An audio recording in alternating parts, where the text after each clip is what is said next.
Hello everyone, welcome to competition Career Point. मैं आज आप लोगों के लिए एसएससी सीजीएल हिंदी पेपर 2 या महिला पर्यवेक्षिका या नगरपालिका या सहायक आचार्य 6 से 8 वर्ग के लिए अगर आपने हिंदी पेपर 2 चूज किया है तो उसी के अंतर्गत यहाँ पर 85 नहीं, यहाँ पर आपको 100 प्लस एमसीक्यू यानी वस्तुनिष्ठ प्रश्नों का प्रैक्टिस यहाँ पर मिलेगा, सॉल्यूशन मिलेगा, जो कि टॉपिक होगा पाश्चात्य साहित्य सिद्धांत। उसके अंतर्गत क्या होगा? Plato, Wordsworth, Matthew Arnold, I A. Richards, T S. Eliot के सिद्धांत से संबंधित 100 एमसीक्यू देखने को मिलेंगे। बहुत बेहतरीन कंटेंट है ये। इसी में से आपके 5 से 6 प्रश्न जो आएंगे एकदम श्योर शॉर्ट हो जाएंगे। ओके, तो शुरुआत करते हैं। अब देखिए, ये जो कंटेंट मैं बनाया हूँ प्लेटो का अलग से मैंने प्रश्न इंक्लूड कर दिया हूँ। मैंने जितने भी यहाँ पे लिखे हुए सबके अलग अलग प्रश्न, कितने कितने प्रश्न हैं, किसी में 20 हैं, किसी में 25 है, किसी में 12 हैं, किसी में 15 है। मैंने इस टाइप से बनाया गया है। अगर आप CGL SSC CGL Hindi paper 2 की तैयारी कर रहे हैं तो किसी प्रकार का कंप्लीट नोट्स और 20 टेस्ट सीरीज जिन्हें भी चाहिए पीडीएफ के फॉर्म में वो करें। 7004501486 पर आपको ओनली मैसेज से इंफॉर्मेशन लेना है और ये टेस्ट सभी को लगाना है, क्योंकि 50 से 70% आपको टेस्ट से ही प्रश्न आएंगे। अगर टेस्ट और नोट्स दोनों एक साथ पढ़ दीजिएगा तो मुझे लगता है कि सिलेक्शन से कोई रोकेगा नहीं। ओके, शुरुआत करते हैं हम लोग यहाँ से। सबसे पहले हम लोग देखेंगे प्लेटो पाश्चात्य साहित्य सिद्धांत से संबंधित प्रश्न।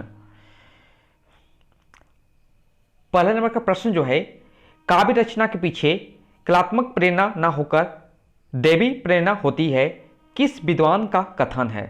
तो यहां पर होगा विकल्प ए, प्लेटो। दूसरा नंबर प्रश्न जो है, कवि को अनुकर्ता किसने कहा? तो विकल्प ए हो जाएंगे, प्लेटो। नेक्स्ट है, काव्य मनोवेगों का पोषण और सिंचन करता है, काव्य के प्रति यह धारणा इनमें से किसकी है? तो बिल्कुल विकल्प ए होगा, प्लेटो। नेक्स्ट है, कवि को निर्माता यानी मेकर किसने कहा? तो विकल्प बी, अरस्तु। वह कौन प्रथम आचार्य है जिन्होंने उपयोगी कला और ललित कला में भेद स्पष्ट किया है? तो विकल्प ए बी हो जाएगा, अरस्तु। क्योंकि देखिए अरस्तु और प्लेटो एक दूसरे से लिंक है, तो हो सकता है यहां से भी प्रश्न बनेगा, इसलिए मैंने 1-2 प्रश्न अरस्तु से भी संबंधित इंक्लूड कर दिया हूं। पाश्चात्य काव्य शास्त्र के अंतर्गत किस विद्वान ने अनुकरण को काव्य हेतु माना है? तो विकल्प डी, अरस्तु। नेक्स्ट है, प्लेटो का समय माना जाता है, विकल्प बी आपका सही जवाब होगा। नेक्स्ट प्रश्न जो है, प्लेटो के काव्य सिद्धांत का नाम है? विकल्प ए, अनुकरण का सिद्धांत। नेक्स्ट प्रश्न जो है, एक व्यवस्थित शास्त्र के रूप में पाश्चात्य साहित्य लोचन की पहली झलक किस पुस्तक में मिलती है? तो विकल्प यहां से डी होगा, योन नामक संवाद में। नेक्स्ट प्रश्न जो है, प्लेटो का संदर्भ में सही नहीं है, तो यहां पर ये सही है, ये भी सही है, ये भी सही है, लेकिन यहां पर विकल्प डी जो है ये सही नहीं है। नेक्स्ट है, प्लेटो किस प्रकृति का दार्शनिक था? तो विकल्प ए होगा सही जवाब, प्रत्ययवादी या आत्मवादी दार्शनिक। नेक्स्ट प्रश्न जो है, प्रत्यय या विचार की चरम सत्य है, वह शाश्वत और अखंड है तथा ईश्वर उसका सृष्टा है, किसका कथन है? तो विकल्प बी, प्लेटो का है। नेक्स्ट है, वस्तु जगत प्रत्यय का अनुकरण है तथा कला जगत वस्तु जगत का अनुकरण है, किसका कथन है? विकल्प डी, प्लेटो का कथन है। नेक्स्ट है कला जगत अनुकरण होने से सत्य से 3 गुना दूर है क्योंकि अनुकरण असत्य होता है। किसका कथन है? तो विकल्प बी प्लेटो का है। नेक्स्ट प्रश्न जो है कवि सत्य के अनुकरण करता है जो सत्य से त्रिधा अपेत है। किसका कथन है? तो विकल्प बी प्लेटो का कथन है। नेक्स्ट प्रश्न जो है दास्ता मृत्यु से भी भयावह है। किसका कथन है? विकल्प बी प्लेटो का कथन है। नेक्स्ट प्रश्न जो है प्लेटो के अनुसार एक समर्थ कवि काव्य रचना किस प्रकार करता है? तो यहां से विकल्प ए आपका सही जवाब हो जाएगा। किसी सचेष्ट कलात्मक प्रेरणा की अपेक्षा दैवी शक्ति से प्रेरित और अभिभूत होकर। 18वां प्रश्न है किस आचार्य ने भावातिरेक का अनिष्ट कर माना है? तो विकल्प सी प्लेटो। नेक्स्ट है काव्य सर्जन एक प्रकार के ईश्वरीय उन्माद का परिणाम है। यह कथन किसका है? विकल्प बी प्लेटो का है। नेक्स्ट है किस आचार्य ने भावातिरेक को अनिष्टकर माना है? विकल्प सी प्लेटो। और भी हम लोग देखेंगे, ये अंतिम में कुछ और प्लेटो से संबंधित प्रश्न रहेंगे तो वो भी आपको मैं करा दूंगा। अब इसके बाद देखिए सेकेंड जो है वर्ड्सवर्थ से संबंधित जितने भी प्रश्न हैं आपको देखने को मिलेंगे। लिरिक बैलेट्स 1798 में किसकी रचना है? वर्ड्सवर्थ का है। दूसरा प्रश्न है काव्य प्रबल भावों का सहज उच्छलन है। यह कथन किस पाश्चात्य आलोचक का है? तो विकल्प डी वर्ड्सवर्थ। नेक्स्ट है कवि विलियम वर्ड्सवर्थ के काव्य रचना संबंधी विचार किस रचना में प्राप्त होते हैं? तो विकल्प सी लिरिक बैलेट्स में। नेक्स्ट है काव्य भाषा के संदर्भ में निम्नलिखित में से कौन सी मान्यता वर्ड्सवर्थ की नहीं है? तो यहां से देखिए विकल्प बी सही होगा। भाषा में मिथक और बिंबों का प्रयोग होना चाहिए। ये सत्य नहीं है, बाकी सभी देख लीजिए ये सही है। और यहां से देखिए ये भी सही है, ये भी सही है। यहां से सी और डी। नेक्स्ट है श्रेष्ठ कविता प्रबल मनोवेग का सहज उच्छलन है किंतु इसके पीछे कवि को विचारशीलता और गहन चिंतन होनी चाहिए। ये विचार किस पाश्चात्य चिंतक का है? तो वर्ड्सवर्थ का है। नेक्स्ट प्रश्न जो है वर्ड्सवर्थ ने काव्य का प्रतिपाद माना है जनसाधारण का जनजीवन और प्रकृति को। विकल्प ए सही जवाब होगा। नेक्स्ट है लिरिक बैलेट्स 1978 की 2 कवियों की कविता का संग्रह है। तो वर्ड्सवर्थ और कॉलरिज। नेक्स्ट है विलियम वर्ड्सवर्थ का संबंध किस देश से है? तो विकल्प सी इंग्लैंड से है। नेक्स्ट है द प्रीलूड किसका ग्रंथ है? तो विकल्प डी विलियम वर्ड्सवर्थ का है।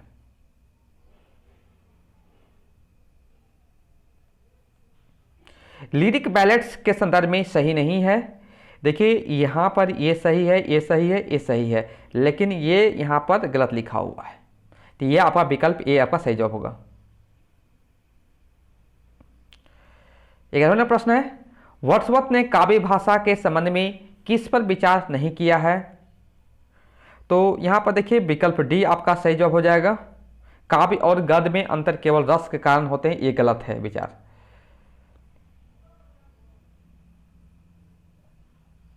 12वां प्रश्न है कवि ज्ञान का प्राण है, उसकी शुद्ध चैतन्य आत्मा है, वह रागदीप्त अभिव्यक्ति है जो समस्त विज्ञान का आश्रय है। किसका कथन है? तो विकल्प डी वर्ड्सवर्थ का है। 13वां प्रश्न है प्रत्येक कवि शिक्षक होता है, मैं चाहता हूं कि या तो मैं शिक्षक समझा जाऊं या कुछ नहीं। किसका विचार है? तो वर्ड्सवर्थ का है।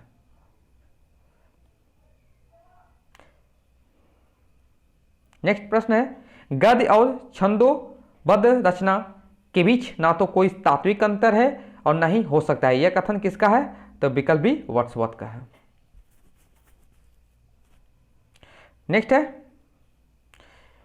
अधिकतर यही सत्य है कि द्वितीय विचारों के समान द्वितीय शब्द ही उत्तम होते हैं। ये विचार किसके हैं? तो विकल्प बी वर्ड्सवर्थ का है। 17वां नंबर प्रश्न जो है, कविता सभी प्रकार के ज्ञानों का प्रथम एवं अंतिम ज्ञान है, किसका कथन है? विकल्प बी वर्ड्सवर्थ का है। कविता का ज्ञान कवि की व्यक्तिगत साधना की उपलब्धि है, किसका कथन है? तो विकल्प बी वर्ड्सवर्थ का है। विलियम वर्ड्सवर्थ मूलतः कवि थे। उनमें एक सहज सौंदर्य बोध और अबाध भाव प्रवणता थी। उनका समय काल था। विकल्प डी आपका सही जवाब होगा। 20वां प्रश्न है, विलियम वर्ड्सवर्थ थे स्वच्छंदतावादी। विकल्प ए आपका सही उत्तर होगा। 21वां नंबर है, कवि विलियम वर्ड्सवर्थ के काव्य रचना संबंधी विचार किस रचना में प्राप्त होते हैं? तो यह शायद प्रश्न रिपीट हो गया, लिरिक बैलेड्स।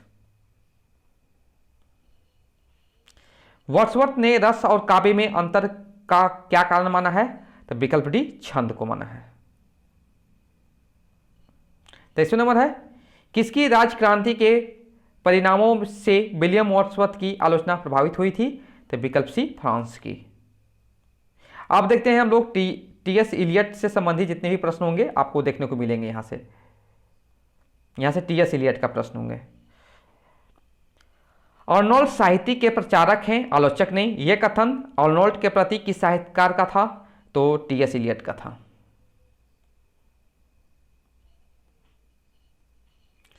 कौन सा पाश्चात्य आलोचक काव्य को काव्य के रूप में दिखने का आग्रही है, किसी अन्य रूप में नहीं? विकल्प बी इलियट। तीसरा प्रश्न है, भाव और संवेदना की सर्वोत्तम अभिव्यक्ति जनसाधारण की भाषा में ही हो सकती है। यह विचार इनमें से किस पाश्चात्य आलोचक का है? तो विकल्प बी इलियट का। नेक्स्ट प्रश्न जो है, प्रत्येक कवि अनिवार्यता आलोचक भी हुआ करता है। यह कथन किसका है? विकल्प बी इलियट का है। 5वां नंबर है, संवेदनशीलता का असाहचर्य यह अवधारणा किसकी है? टी.एस. इलियट की है। कविता कवि व्यक्तित्व की अभिव्यक्ति नहीं, व्यक्तित्व से पलायन है। यह कथन किसका है? तो टी.एस. इलियट का ही कथन है। ये भी विकल्प डी आपका सही उत्तर होगा। नेक्स्ट प्रश्न जो है, काव्य में निर्व्यक्तिकता के सिद्धांत की स्थापना किसने की? बहुत इंपॉर्टेंट प्रश्न है ये। तो टी.एस. इलियट की है। नेक्स्ट प्रश्न जो है, आलोचना का विषय कवि नहीं कविता है, किसका कथन है? तो विकल्प बी टी.एस. इलियट का है। टॉमस स्टन्स इलियट के संदर्भ में सही नहीं है। तो ये सही है, ये सही है, ये भी सही है, लेकिन विकल्प डी ये वाला जो संदर्भ में सही नहीं है। 10वां प्रश्न जो है, इलियट की प्रमुख आलोचनात्मक कृतियों में शामिल नहीं है। तो विकल्प डी यहां पर सही उत्तर होगा। इलियट के आलोचना का मूलाधार लेख tradition and the individual talent का मतलब क्या है? परंपरा और व्यक्तित्व प्रज्ञा।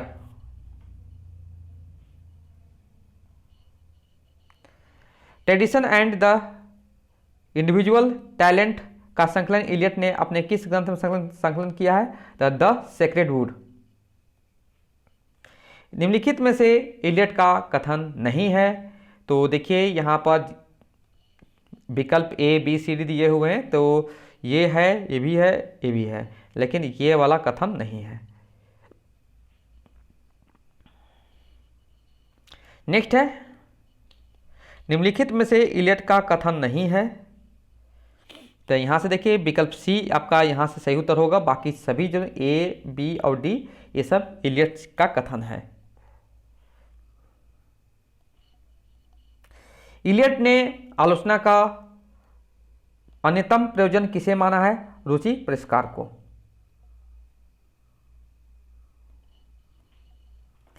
इलियट के मूर्त विधान सिद्धांत की तुलना भारतीय काव्य शास्त्र के किस संप्रदाय से की जाती है? तो विकल्प ए हो जाएगा, रस। 18वां प्रश्न जो है, निम्नलिखित में से इलियट का सिद्धांत नहीं है। सिद्धांत ए भी है, ए भी है, ए भी है, लेकिन मूल सिद्धांत ये नहीं है। नेक्स्ट प्रश्न जो है, काव्य श्रेष्ठ मनोरंजन है, किसका कथन है? तो विकल्प सी, टी.एस. इलियट का है। नेक्स्ट प्रश्न जो है, इलियट ने किसकी आलोचना पत्ति को नींबू निचोड़ आलोचना कहा है? तो आइए रिचर्ड्स का। नेक्स्ट है, आलोचना सॉस की तरह अनिवार्य एक एवं नैसर्गिक क्रिया है, काव्य श्रेष्ठ मनोरंजन है, किसका विचार है? तो टी.एस. इलियट का ही है। 22वां प्रश्न जो है, यहां पर देखिए पूरा का पूरा लिखा हुआ है, परंपरा एक बृहत्तर प्रयोग की वस्तु है, किसका विचार है? तो टी.एस. इलियट का है। 23वां प्रश्न जो है, टी.एस. इलियट कृति जो है द वेस्ट लैंड 1922 के लिए कब साहित्यिक का नोबेल पुरस्कार मिला था? तो विकल्प ये होगा 1948 ईस्वी को। अब देखते हैं आइए रिचर्ड से संबंधित जितने भी एमसीक्यू बनते हैं, मैंने यहाँ पे इंक्लूड किया उसको भी। काव्य में दुखांतक या ट्रेजेडी श्रेष्ठतम तथा विरलतम वस्तु है, यह इनमें से किसका कथन है? तो आइए रिचर्ड्स का है। नेक्स्ट है, किस पाश्चात्य आलोचक ने काव्य के मनोवैज्ञानिक मूल का सिद्धांत प्रस्तुत किया है? तो यह भी आई रिचर्ड्स का ही होगा। नेक्स्ट है, काव्य की आलोचना पत्ति के अंतर्गत संप्रेषण सिद्धांत किसका दिया हुआ है? आइए रिचर्ड्स।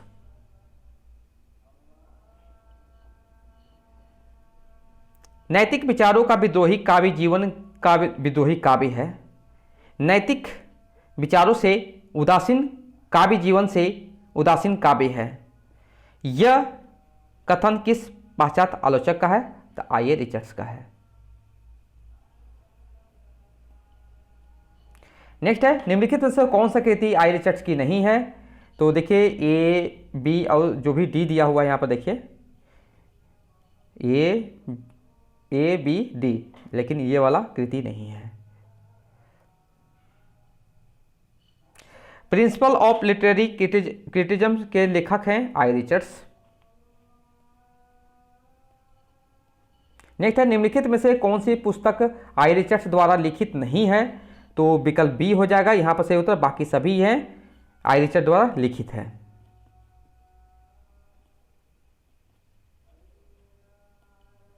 नेक्स्ट है, निम्नलिखित में से किसने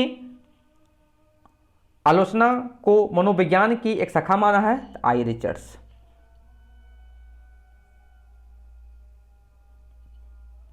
नेक्स्ट है, निम्नलिखित में से किसने माना है कि जीवनानुभूति और काव्यानुभूति दोनों पर्याय हैं?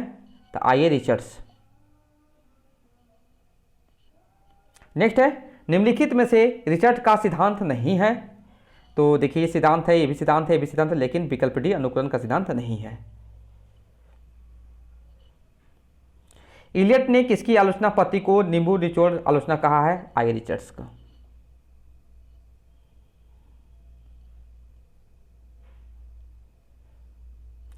सर्वप्रथम किसने अंग्रेजी साहित्य में पहली बार व्यवस्थित और व्यापक रूप से सौंदर्य शास्त्र को प्रतिस्थापित किया है? आई रिचर्ड्स।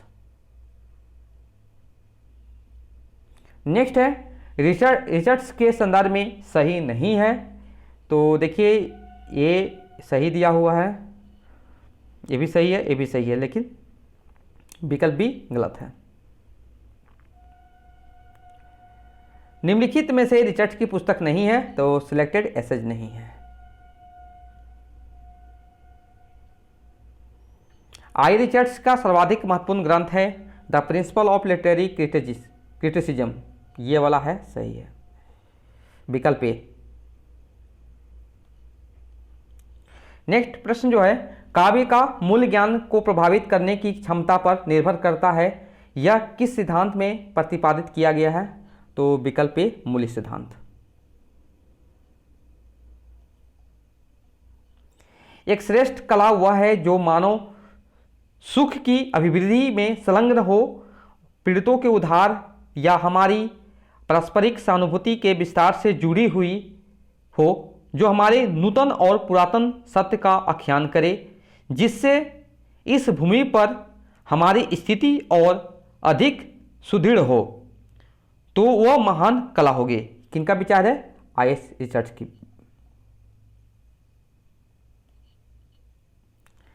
कलाकार का मनोविज्ञान अध्ययन का निष्फल क्षेत्र है, यह इनमें से किसका कथन है? आइए रिचर्ड्स का कथन है। नैतिकता सिर्फ दुनियादारी और आचार संहिता इष्ट सिद्धि की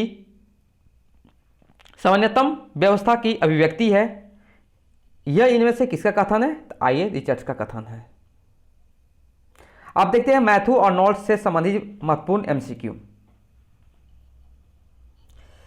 नेक्स्ट है, देखिए, साहित्यिक क्षितिज पर किसके आविर्भाव के पूर्व इंग्लैंड में स्पैचमेटिक नामक काव्य आंदोलन चल रहा था? मैथ्यू अर्नोल्ड का।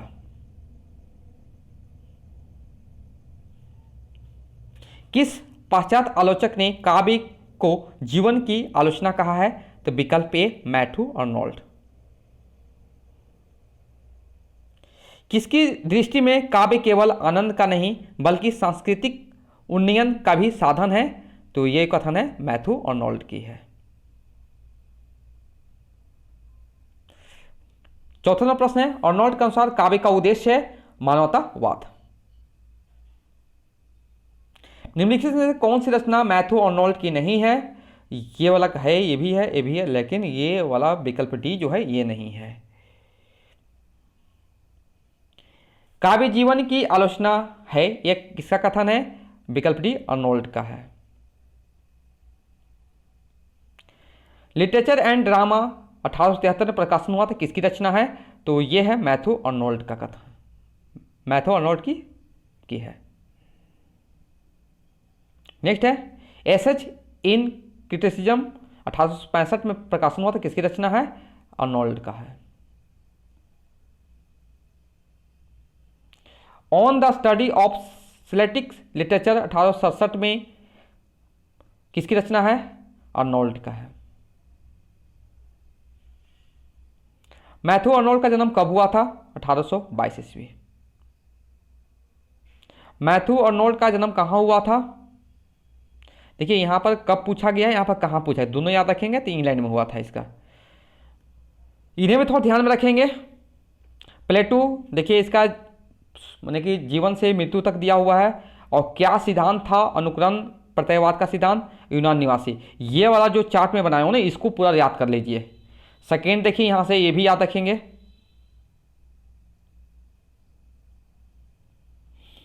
देखिए वर्ड्सवर्थ का है 1770 से 1850, स्वच्छतावाद, इंग्लैंड निवासी।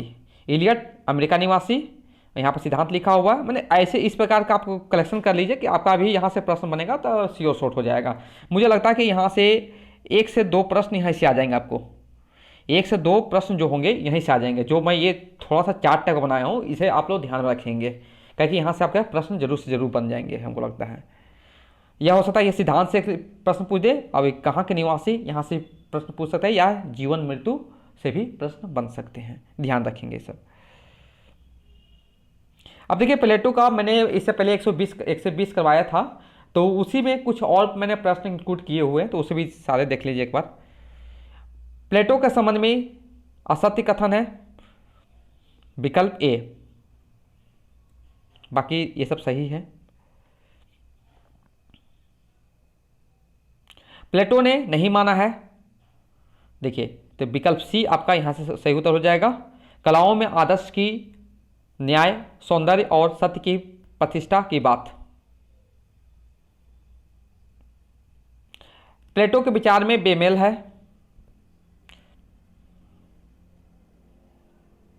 तो यहां से क्या होगा? विकल्प डी आपका सही उत्तर होगा। कौन सी रचना प्लेटो की नहीं है? द रिपब्लिक ये है, द लॉज ये भी है, पोएटिक्स ये नहीं, पोएटिक्स नहीं है, द स्टेटमेंट। नेक्स्ट है, एक गोबर से भरी टोकरी भी सुंदर कही जा सकती है यदि वह अपना कोई उपयोग रखती हो। यह विचार किसका है? तो विकल्प सी प्लेटो का है। कला के प्रति प्लेटो का दृष्टिकोण था, तो विकल्प बी उपयोगितावादी।